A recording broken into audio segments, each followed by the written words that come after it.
Hello and welcome to the channel. If you're new, hey, glad you stopped by. Do me a couple favors. Hit that subscribe button, ring that bell so you know when the next video pops up. Smash that like button, and before you leave, drop a comment down below. Love to hear what everyone has to say. I try to respond to every comment that I can. And if you're one of the regulars here, welcome back. Glad to see you. I ask that you smash that like button, and before you leave, drop a comment down below as well. And share the video, guys. At the time of recording, 207 subs, on the road to 500 by the end of August. Whew. And also, a couple things.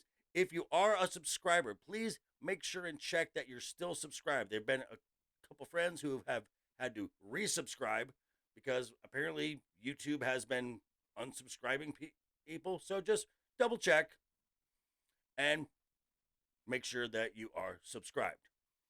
Okay, the thumbnail. Obviously, it sounds a little bleak there, but I'm going to tell you a little story. And our story begins in 2008 with a film about billionaire, narcissist, a brat, basically, who begins a hero's journey. And this film ends with a very iconic phrase: I am Iron Man. Now, the story has been well documented through 11 years of film. We've seen his highs in the Avengers, in the Age of Ultron. We've seen a fall in Civil War, a continued fall in Infinity War, and the final rise and the peak of his hero's journey that culminates in Endgame and ends with a now triumphant, and I am Iron Man, topped off with his wife, Pepper, saying, "You can rest now." It's a beautiful story, kind of where it should have ended. But no, we are current year and we got a streaming service to feed now with content. So, what do?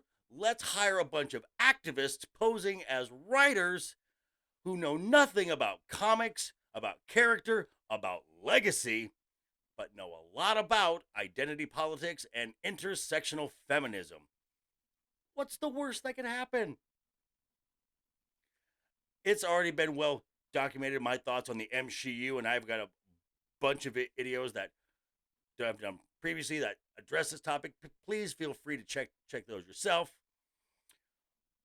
But I want to talk about especially legacy and destroying legacy and how current Marvel really doesn't care about their legacy characters. Now, in it's not even 2 years out, and we've already taken a big dump on Iron Man in not one, but now two Disney Plus shows. First one, Loki. Ladies, I know you love Loki, but for a moment, stop swooning, pay attention. In episode the first episode, we see that the Infinity Stones, the MacGuffin, the height of power, the end all be all, that was the driving force of the entire phase one, phase two, phase three of the Marvel Universe, the greatest cinematic IP of all time, were reduced to paperweights.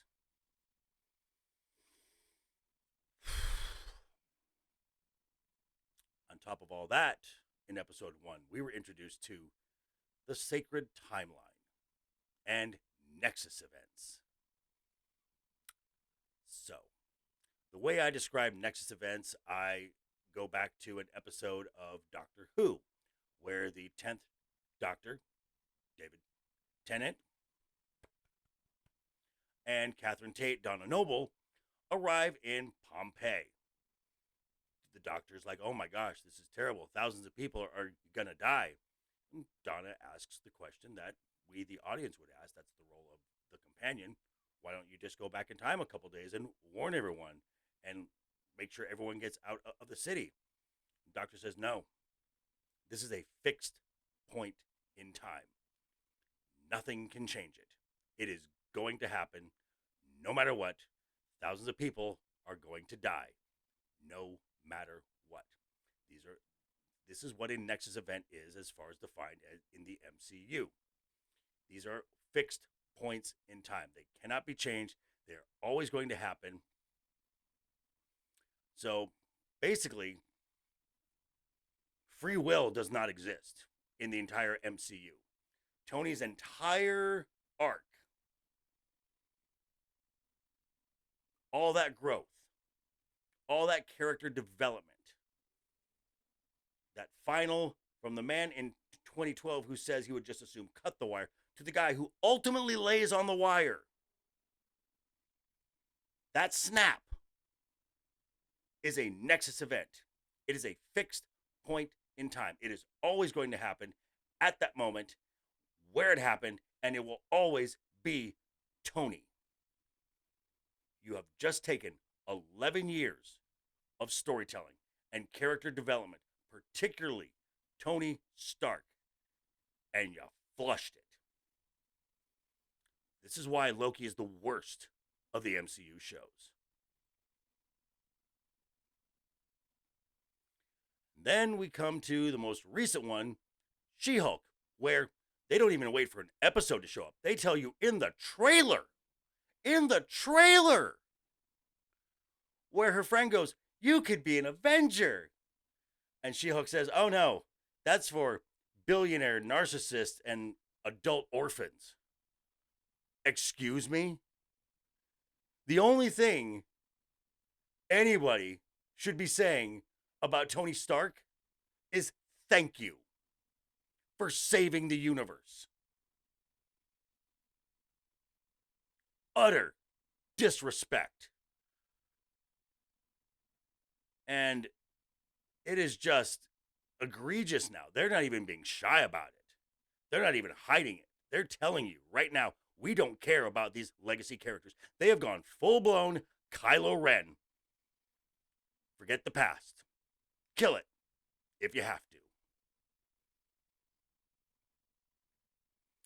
And that phrase, adult orphans, who else does that apply to? Oh yeah, Thor. Started in Ragnarok. And in Love and Thunder, we're going to get the complete deconstruction of Thor, proving once again that Marvel hates their legacy characters. This is why we can't have nice things, folks. This is why. We don't deserve these heroes that we've gotten. We don't deserve them. Because all Marvel has to do now is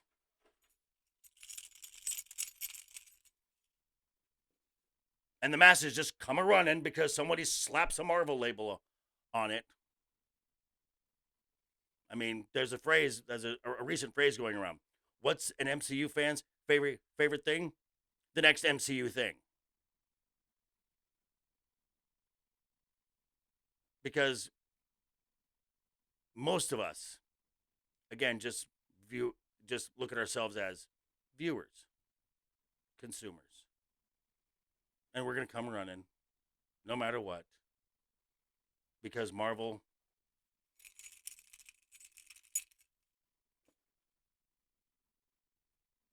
it's kind of sad. And if you don't change your perspective and start viewing yourself as a paying customer, nothing's going to change. We don't deserve heroes anymore. But hey, that's just my opinion. Now I'm turning it back over to you. Tell me what you think. Drop a comment down below. And again, subscribe Smash that like button, ring that bell, share this video. We're still trying to get to 500 before the end of August. So I will talk to you guys soon. And have a great weekend, guys. Always have fun. Hashtag keep talking. And always keep that smile on your face. Toodles!